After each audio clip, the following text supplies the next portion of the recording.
Page 59, Surprise Symphony. This piece is by Haydn, a very famous composer. You can read about him, you can Google him. He's very influential in the development or the evolution of music. And he wrote lots of stuff. This is from one of his symphonies. Let's look it over. There's nothing new here. We're just using what we've learned already. Lots of staccatos going on. 4 lines long, treble and bass clef, 4/4 time. You got quarter notes, half notes, eighth notes. We can deal with all that, I hope. So let's try it out. I'm going to kind of take both hands together. For the most part, it's one hand or the other playing.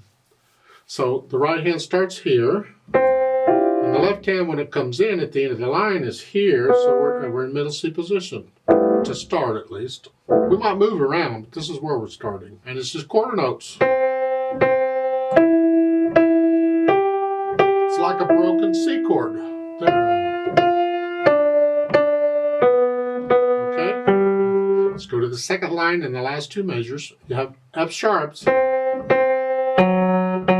Remember, I'm using weight to push this down. I'm not using finger muscles. I'm using weight. I just put weight on the little finger. Rest. Then you have a G and a B and a G together. It's a G chord. We're not using the D, but you don't have to use all the notes in a chord. Third line, now they want third finger on the F. So we want to move the right hand up one key here. You have a rest, 1 beat rest, and during the rest at the end of the second line, you move the right hand up.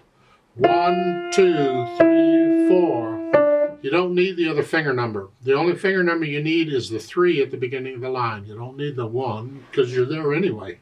So it's 1, 2, 3, 4. 1, 2, and 3, and 4. So you get the idea? Now, they want you to use thumb again because you're ending the third line here. And the fourth line, they want you to start here. And by the way, you're playing a B there. I'm going to adjust that just a little bit. You're still using a beginner fingering pattern. You're not going to be using it forever. I'm going to adjust it just a little bit. I'm going to, on the last, those D's at the end of the third line, those are repeated notes.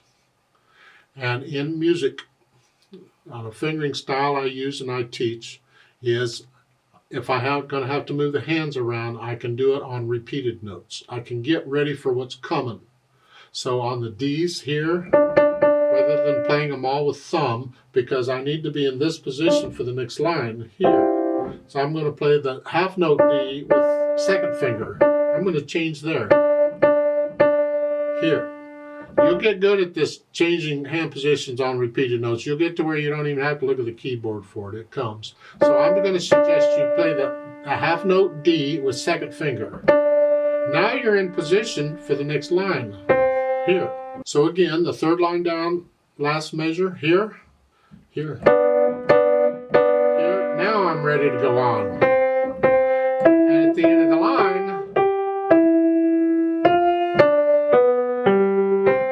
you got to move the left hand down for the chord. That's what the arrow is indicating. Move your hand down. Forget the arrow. That is not part of music notation. It doesn't need to be there. The point is, you can see that you got to move the hand down, and you got rest. You got plenty of time.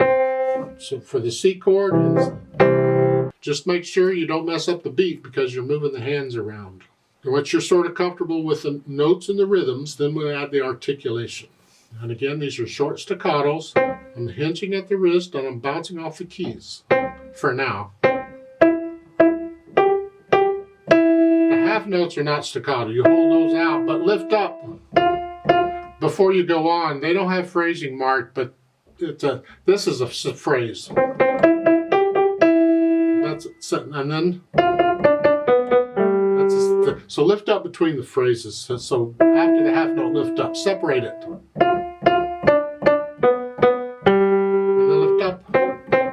So you add in the phrasing. Now in the third line, when you're here in the half note, there's no phrasing or anything marked. Connect them. Pretend there's a slur line over the 2 half notes and the quarter note. Connect those 3.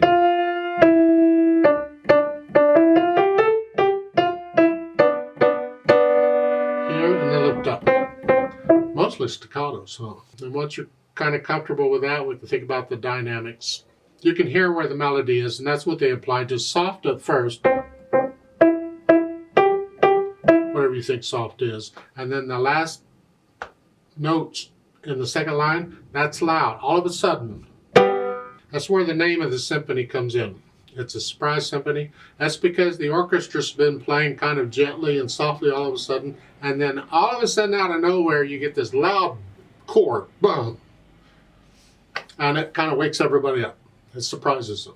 Well, that's why it's called that. So it's loud, and you come back down to sort of loud. In the last line you go back down to soft, like you were at the beginning. And you end it soft. Now when you play that chord loud here, collapse the wrist a little bit. Don't stiffen up and play with us. Don't bang it. We don't want it now. Just collapse the wrist a little bit as you do that. And bounce off because it's staccato. So it's a boom. Yeah. Find recordings of the symphony. Just search on Surprise Symphony. The speed, Allegro is fast, or some people say it's happy. To me it's fast. But it's the overall feel of it. It's not super fast. No. It's moderato, you got Allegro up there.